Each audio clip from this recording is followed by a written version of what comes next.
One of the interesting things that's happened in my own lifetime is the revival of interest and the use of psalms in worship. Psalms are basically religious poetry. They are liturgical texts. Their proper use is liturgical.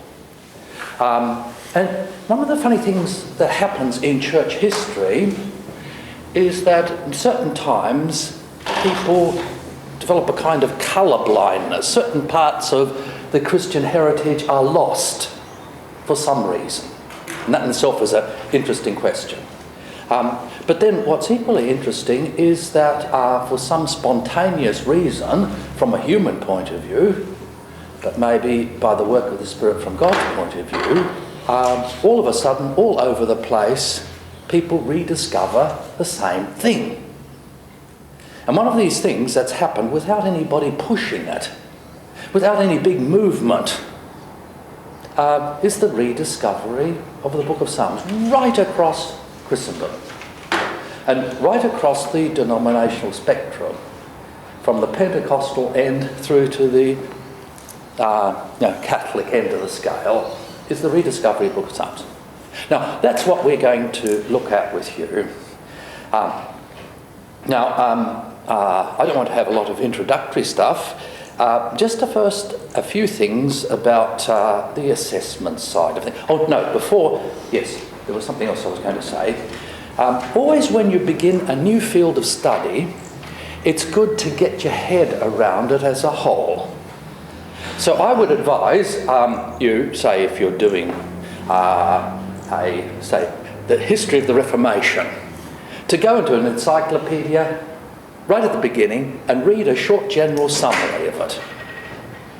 Now, what I'd like you to do now before work hits you is to read through, to get an overview of what we're going to do. Here there's a place for you. What is the basic text? Encountering the Book of the Psalms. An excellent introduction. The best one I know of the Book of Psalms. I'll be referring you back to it as we go through occasionally, but I want you to read it through. It's very, very accessible. It's not terribly heavy. It's very well written. To give you an overview of what we're going to do, so you can fit the bits and pieces that we'll be doing into a general pattern. So please do that, and if you don't do that, then go into one of the Bible encyclopedias and just look up Psalms, one of the recent ones. If you want some help, I can show you where they are, and read about the Psalms there. But this is far better than that. Now, if you can get hold of your student unit outline, and Joel, you better have one too. 1, 2. Is there? That's a spare one there too. Got everything? You've got that one? No, Joel's here.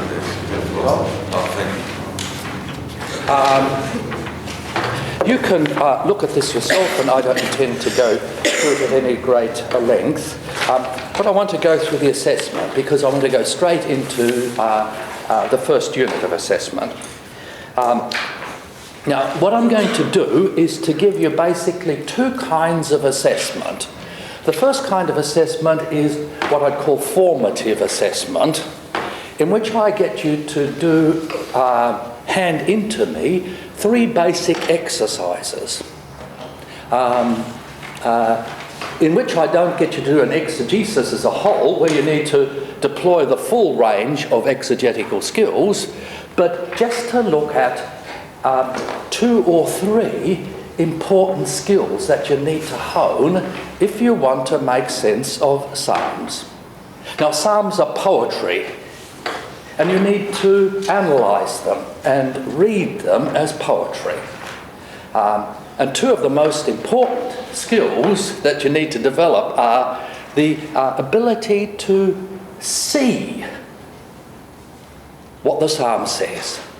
to read the imagery of the Psalms. And that's going to be the first exercise. The second exercise is to be able to understand, to work out how the psalm works and what it does. A psalm is not meant to communicate information. It's not prose. It's meant to do something. And unless you go to that side and work out what it's actually doing and how it does it, you won't do justice to the Psalms. Now, the key to understand the way poetry works, or one of them, is the structure of the psalm, the way it's arranged, and then within that, to look at what the language that's used there does.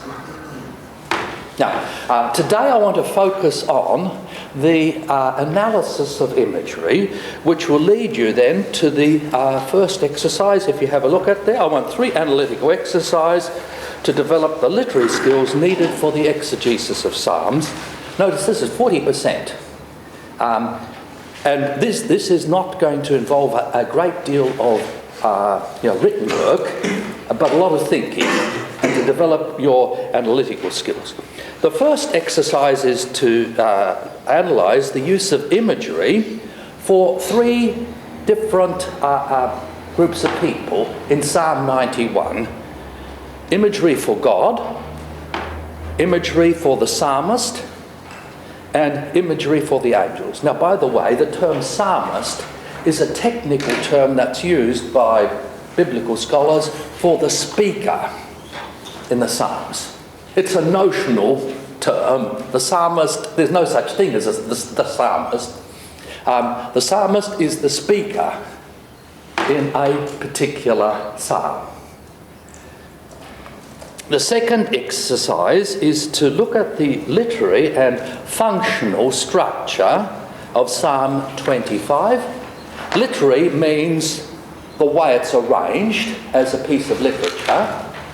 And the functional is then how it works, what it's meant to do, what its function is.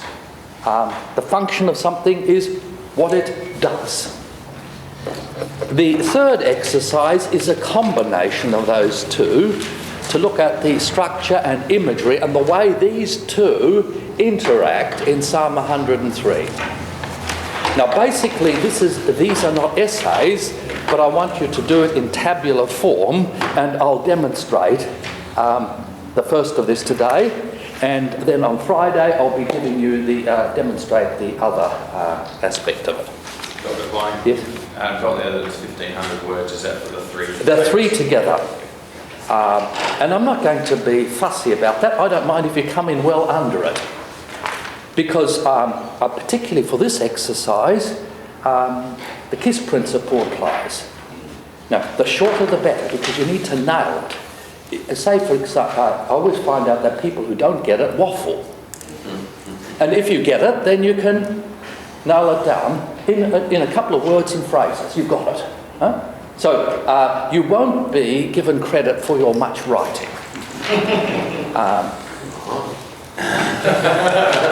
The second exercise is a exegesis that you will complete for me by the end of the course. And connected with that exercise, with that exegesis, and you've got a whole range there of them that you can look for yourself, what's applied, there'll be some examination, discussion of either the ritual or social context of a psalm. Ritual means the liturgical, how it works, how the psalm worked within the temple in Jerusalem as part of the liturgy there, the ritual context, the temple context. The social context is the context within Israel and in the ancient Near East. Now, the dates there that I've given you, I prepared this before the finalising of the present timetable. Initially, I was going to teach you on Tuesday and Thursday. If you look closely, the dates here, Tuesday, Thursday. So if you put all the dates one day later as the due date. So you don't have to chase me when I'm not here. You can chase me when I'm here. And I can chase you when I'm here. And then I've given you the assessment criteria, all the other normal stuff. As far as resources are concerned, you need three things basically. Number one, I'll be giving you course notes. So bring a folder along. Instead of me giving you a whole book of notes, I'll be giving you notes as we go. Now, the reason I'm giving you notes is so that you don't have to spend all your time focusing on getting stuff down, and also that I don't have to give you lots of minutiae, little bits of data, exegetical data. You'll have that at your disposal. So I'll be giving you course notes, and part of the course notes will be vocabulary lists. We'll be working with the Hebrew text, so just before we do a psalm, I'll be giving you a vocabulary. Now, I know this is cheating, and if in an ideal world, I would expect you to go to your dictionaries and look up the words and work them out. But I'm realistic, and I've been teaching for many years and know that if I require you to do that, there's going to be one or two students that regularly do it. But most of you won't do it for the simple reason? Don't have the time. You don't have the time. Look, I'm realistic. And I want to work with the Hebrew text, so, but what I'd like you to do then with the vocabulary lists is actually to attempt to go through the psalm. We'll be working from the Hebrew text. Okay? And it's one way of honing up, reviving your dying Hebrew.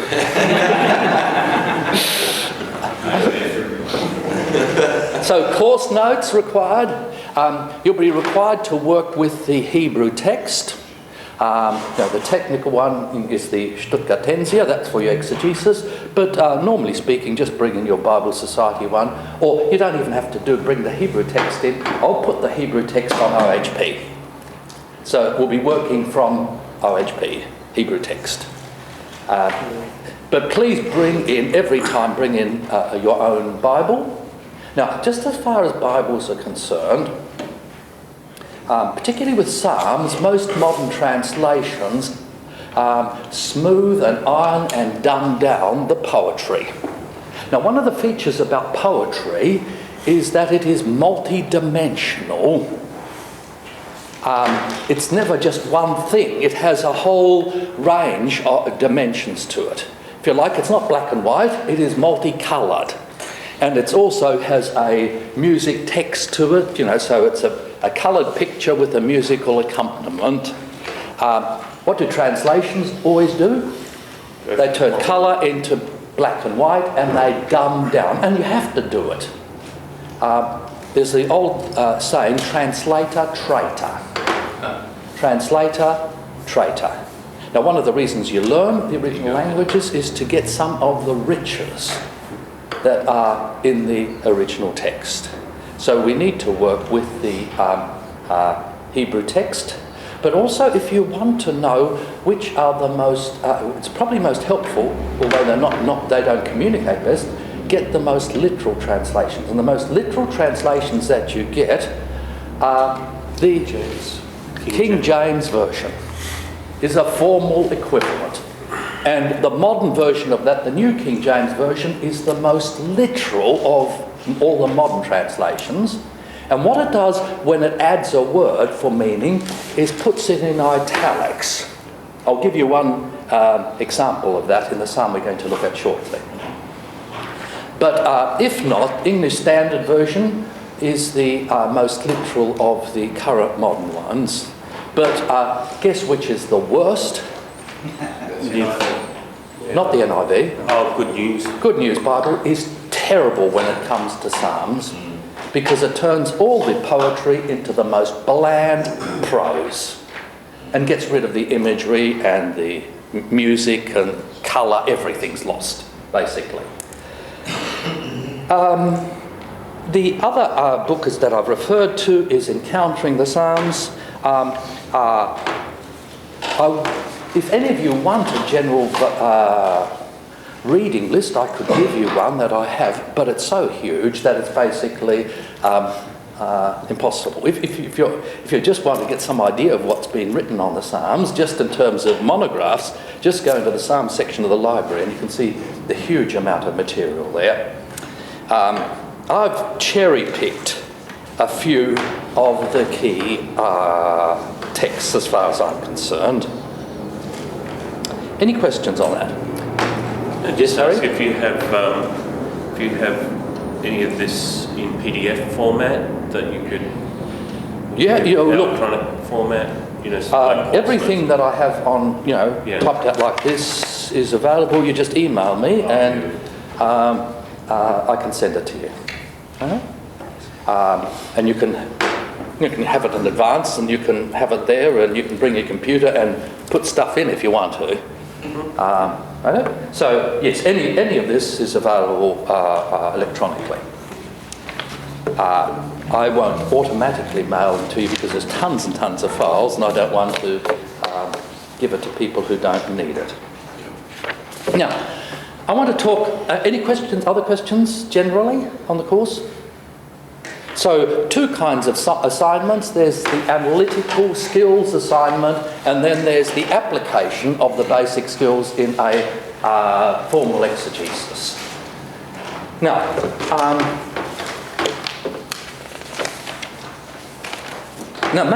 can I make a general observation, not just about Psalms, but the whole of the Old Testament, much of the New Testament?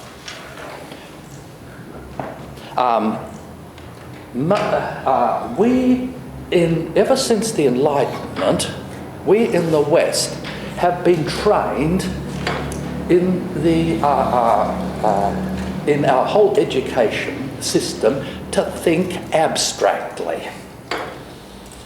The whole of our Western enterprise is built on the process of abstraction. Now, the most extreme form of abstraction is mathematics. And science is also abstraction. Now, what is abstraction? It's the attempt to explain things in terms of concepts, ideas. And the purest ideas are mathematical ideas, in terms of ideas. And that's the way theology has been done in the West, at least since the Enlightenment, more and more. Okay, but it's an unnatural way of thinking. Most people all over the world to the present day, and most of you, don't think in terms of ideas, concepts, but in terms of pictures, images. Pictures, images, that's the natural way. And that's the way the Bible's written, particularly the Old Testament. I don't know whether you realise there are hardly any abstractions in the Old Testament. The language is concrete, visual, sensory. It understands things, explains things in terms of pictures. Now, the technical term for a picture is image, and the use of pictures is imagery. Now, this you need to distinguish between that and the use of the imagination. Okay? Image is a picture. The ability to see a picture is imagination. Got it? Imagination. Now, imagination in that sense has nothing to do with the vulgar idea of imagination, which is fantasy. Okay? Most of us use our imagination not to see what isn't, but to see what is. Now, to see the way things are and what is actually there in front of us. And the term imagery doesn't just have to do with it highlights the visual aspect. Can you hear? It's visual. Whereas abstraction has basically to do with the ear, what you hear, abstraction. Imagery has to do with what you see, but it has to do with all the senses. Not just what you hear with your brain, but what you hear with your ears, what you smell with your nose, what you taste with your tongue, what you touch with your hands and your body. Okay? So imagery has to do with that. It's seeing what is said.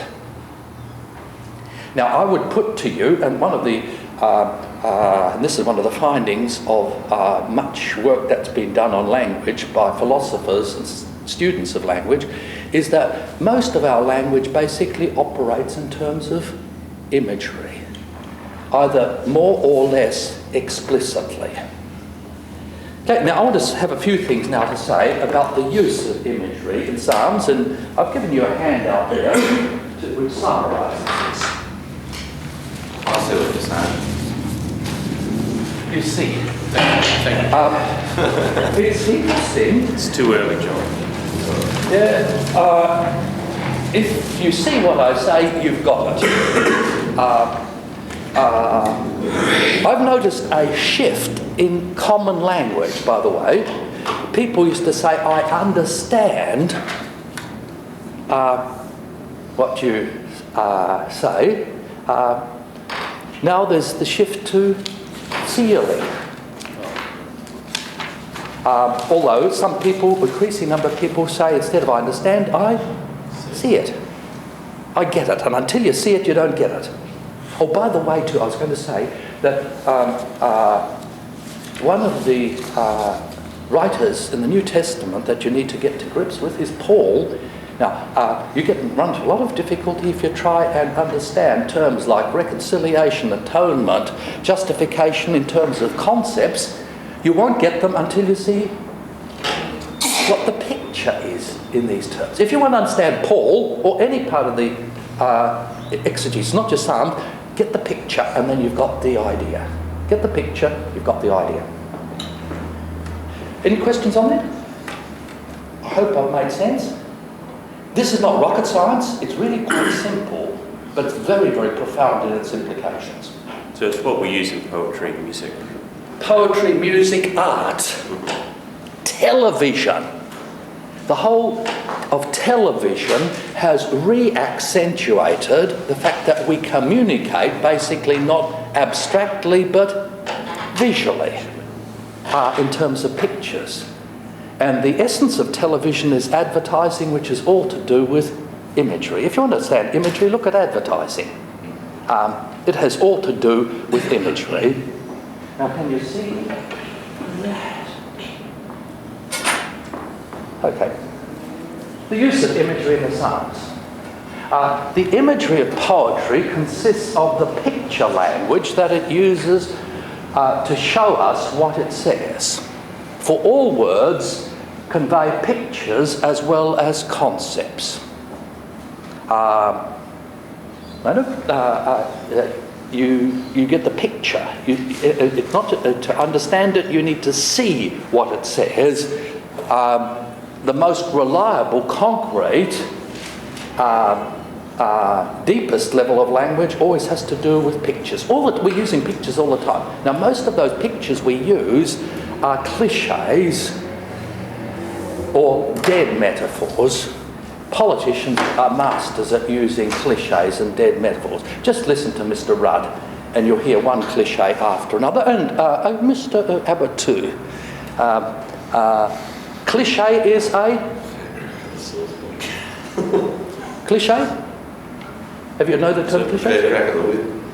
Metaphor. What? A metaphor. It's not it's behind a cliche lies a metaphor or a simile, but it's worn down, and its meaning has been lost. Light at the end of the tunnel. We're turning the corner. You've got to pick up your game. Step to the base. Military intelligence. That's an oxymoron. Well, it's just basically moronic. Secondly, by the use of imagery, poets appeal to our imagination.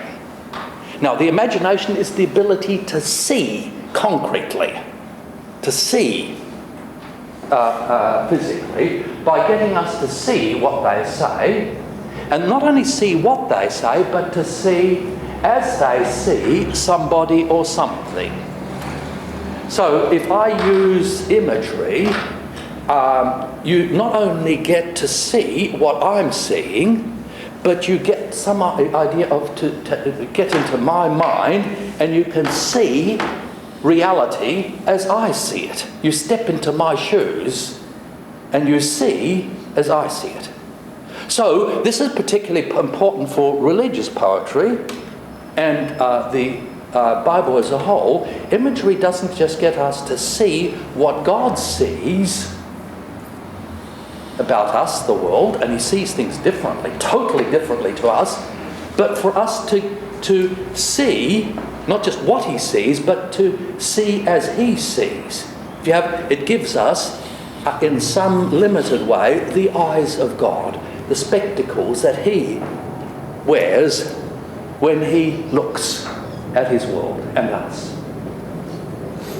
Even though imagery has to do with visualization, it also appeals to other senses such as smell, taste, touch and hearing, and it evokes their response.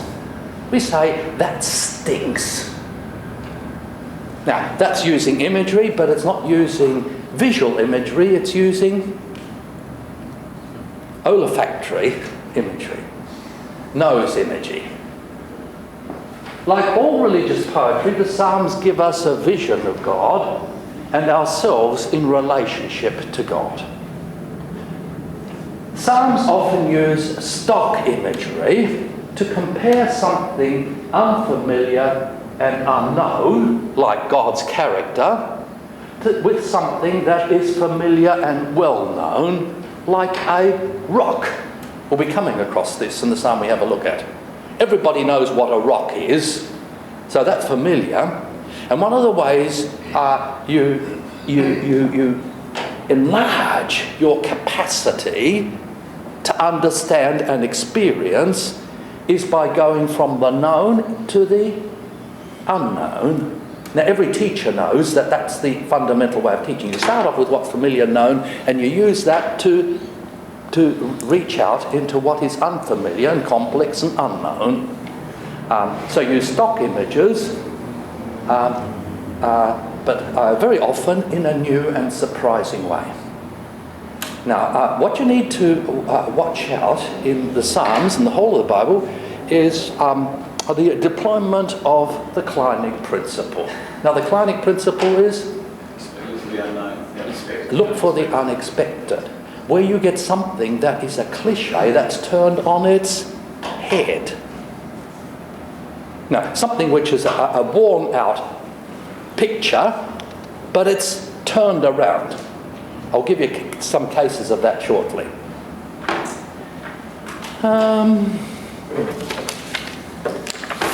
Now, much of the power that's generated, much of their power, that's the power of images, is generated by the unconventional use of conventional images, such as the claim in Psalm 1 verse 6, the psalm we're going to look at, that the Lord knows the way of the righteous rather than the righteous know his way. Now, the religious cliche is, who are the righteous? The righteous are those who know, not abstractly, but experientially, and know from living, experiencing, they know the way of the Lord.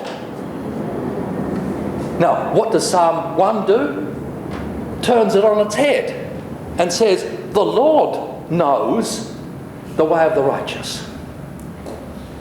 And that's a puzzle, because it's hard to understand. It takes something that's familiar, turns it around, and opens up a whole new world to you, just by that switcheroo. You understand what I'm saying? And I defy you to explicate fully that simple phrase, the Lord knows the way of the righteous. The Lord knows the way of the righteous. So you have something that is turned around, and you get a revision of vision, a different way of looking at things. Now, the whole of the Bible is full of this, and the Psalms are even fuller than the rest of the Bible. And you get a sense for this if you read around the Bible. You know, the cliches in the ancient world the kind of stuff that would have been used for television advertising, if there was television in the ancient world, and the way the Bible takes pagan images, all sorts of images, turns them around on their head. Be sensitive to that. Since the point of the images is never fully explained, it triggers a process of meditation that leads to seeing something for yourself. You say, aha, I get it. And using it to make sense of yourself and your own experience in life. Now, one of the beauties about it, abstraction explains, and by explaining, it explains it away. Right? So take, for example, one of the big abstractions we have in our society, the theory of evolution. It's an abstraction. It's a theory. Okay? It explains everything. And therefore explains away anything except itself. That's the danger. Now, however, what we don't realise is that the theory of evolution is not an abstraction, but it is in fact a myth, which is an extended metaphor. And one of the things about metaphors, imagery, is that it leads you not into explaining mysteries away, but leads you deeper and deeper into the appreciation of the ultimate inexplicability of everything, even the simplest things. So imagery leads into an appreciation of mystery, not by fuzzing, by mystifying, by confusing and bringing a fog on it, but through blinding light. You see things, but at any one point there's always other dimensions that are you can't fully see, because you can only see one thing at a time from one point of view. And just to explain another thing, so what an image requires you to do is not just to understand on the abstract level, but you've got to have that. It forces you to meditate and to think for yourself. And there's two stages there. There's the aha, I see that itself, and then there's the second aha, which is the aha, I see how that makes sense of this and this and this and this and this. Huh? So you see it, and then you use it to make sense of other things. There's those two ahas that are involved. Meditation makes sense for yourself of what's being said, and then using what's being said or what's given that picture to make sense of yourself, your own experience of life. Any questions on that? Now, I've spent some time, because if I was in charge of education in the whole Western world, I'd bring about a whole revolution, and I would, instead of making an education system focus on abstraction, mathematics, science, philosophy, all those abstractions, I would turn them around, and I wouldn't get rid of these, but I'd teach them in a new way in terms of imagery. Any good scientist will tell you that when they make great discoveries, they don't reach the discoveries by a process of abstraction, but a process of visualization, imagination. And that applies to everything. Now, 4 questions that you need to ask and answer, and like all these, this is a bit notional because it all runs together. 4 questions you need to answer for the analysis of imagery in a psalm. The first is very, very simple. You've got to nail down who or what is being spoken about. And let's say most psalms consist at least of 3 actors. There's God, there's the psalmist, and then there is the enemy or enemies. Okay, now, there's other actors too besides that, there's other subjects, but you nail down the subjects and then you ask the question, with these, say, let's just take 3 subjects, God, the psalmist, the imagery. with what?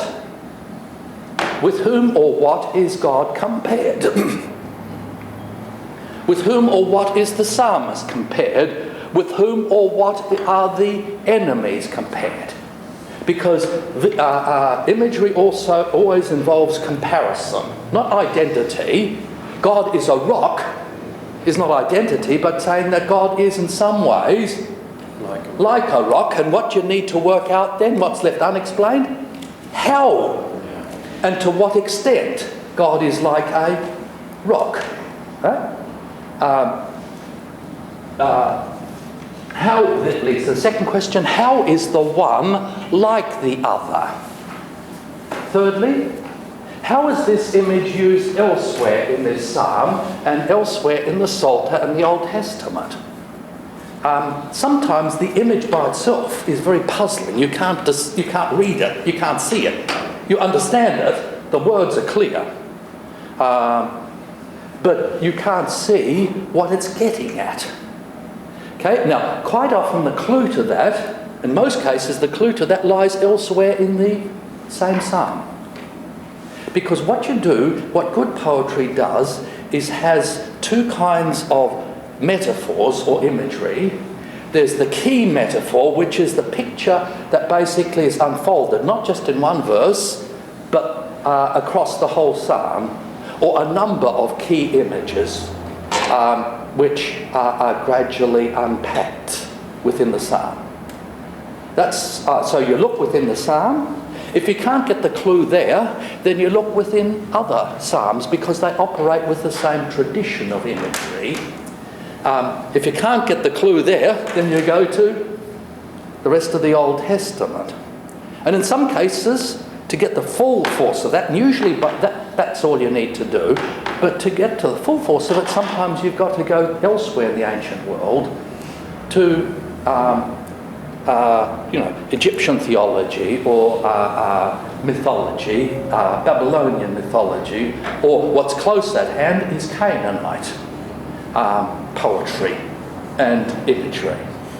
So just on the last, a lot of the Psalms take what are basically Canaanite religious imagery and apply it to the Lord or the people of God, and very often turn it around.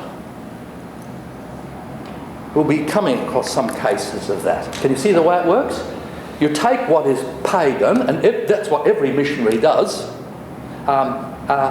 use it, and uses it then to explain what's different, which is the Lord. Now you'd be familiar with that in your Chinese heritage. If I'm going to be a missionary in China, I've got to use the stock imagery of Chinese poetry, the various religions, Confucian, that kind of stuff, in order to communicate with Chinese people. Right? That's the way it works. Now that's a bit, can you get the force of that? It's like the unknown God of Paul. The unknown God of Paul is an abstract way of putting it. So can I ask Yes. then, when you're talking about imagery, in what way is it differentiated from symbolism? So like the Symbolism of is images. extended, is a particular kind of imagery.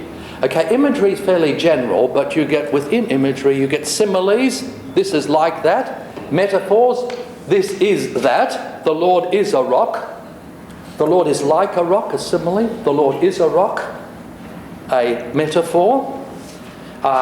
Then you get an analogy, which is an extended metaphor. Now, this is like that in these ways. You get an analogy. So, for example, there's an analogy in the New Testament between the church and a bride. Christ, the bridegroom. An analogy. It's not just a similarity at one point, but there's the one is used to explain a number of features of the other. Then there's the use of allegory, which is very rare. That's the most abstract use of images, where you concretize them. Pilgrim's Progress, if you ever read that, or there's certain kind of allegory in The Lion, Witch and Wardrobe. who's the Aslan, Yeah, that's etc. And so there's allegory at work in the Lion, Witch and Wardrobe. And then there's symbolism, which is a system then of imagery. So you get a stock image as a symbol. So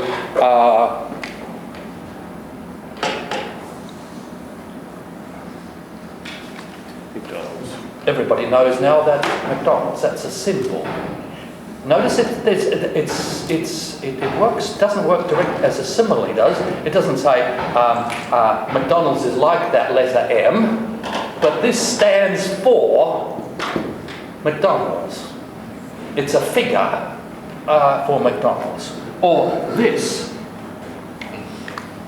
No, can you see that's? But still, it's imagery, but it's used in a very technical, specialised, stock, conventional way. That's So when it's symbolism. pictorially represented, then it would be an icon. An icon is, well, this in modern terms, not in classical terms, is an icon. So for modern advertising and modern society, symbols are icons. Now, within this, there's a whole sub-range that I don't want to go into the technicalities of it because I find that not terribly helpful. It's better to actually to deal with things case by case. The problem is that you put things into boxes when you go this way, which is not the way it works. Lastly, how does this image connect with the other images in the psalm to create a composite picture and tell its story like a series of shots in a commercial for television? Now, if you want to understand a psalm like the psalm we're going to look at shortly after the break, Psalm 92, first of all, you've got to see all the separate pictures, but then what do you have to do? You've got to put them back together, not in the way that you want to put them back together, but you've got to run it in the sequence that the psalm sequences it. So you get a series of pictures. You have one picture, and then you get a second picture, and maybe a third picture, which recalls this one and develops it. And then you get like that. Or sometimes you get multi-dimensional pictures. So you get 5, 6, 7 all together, running together. And it may be that 5 recalls this, 6 goes back to this, and 5 extends that. Can you see? It's like you've got to turn what are stills into a movie. Now, if you're going to interpret a psalm and you get a sequence of pictures here, there's 2 things that I'd like you to be sensitive. One is the key picture or the key metaphor. Now, what's the key metaphor going to be? What's the main? The main picture, the one that recurs, right? So here, in this case, the key metaphor would be this, and then you go 8, 9, maybe that goes back here again. Oh, so key metaphor, you understand what I mean by key metaphor? So like a theme in a piece The of music. theme in a piece of music. Yes, theme. And you can talk about it as the theme, but that's abstract. Scholars talk about key metaphors or main metaphors. And if you want to make sense of the psalm as a whole, then you need to understand all the other pictures in the light of that main picture. Can you see that? Lastly, if there is no main metaphor, which are going to be the most important ones? Quite obviously, Those that reoccur. well, that's the main metaphor, key metaphor. But let's say in some cases you don't get one single main metaphor, a key picture. Think in terms of a television commercial. If you're going to make a good TV commercial, which are the most important pictures The first and the last. That's where you look at. First and the last are going to be the drivers. Everything else is understood in the terms of the first and the last one. Okay? Yeah, is that the lot? I think that. Yeah. Now, just to get you mulling over this stuff, let's have a look at the psalm that we're going to apply this to in a minute before the break. I don't know what versions of the Bible you've got, but most of you have got NIV, so I've brought the NIV with me. Let's read it through so it's sitting in the back of your mind, and we'll come back to it after the break. Psalm 92. And I've chosen this deliberately because it's not well known, and so therefore you don't have a lot of pre-understanding to it. James, can you read it, please? It is good to give thanks to the Lord, to sing praises to your name, O Most High, to declare your steadfast love in the morning, and your faithfulness by night, to the music of the lute and the harp, to the melody of the lyre. For you, O Lord, have made me glad by your work. At the works of your hand I sing for joy. How great are your works, O Lord! Your thoughts are very deep. The stupid man cannot know, the fool cannot understand this.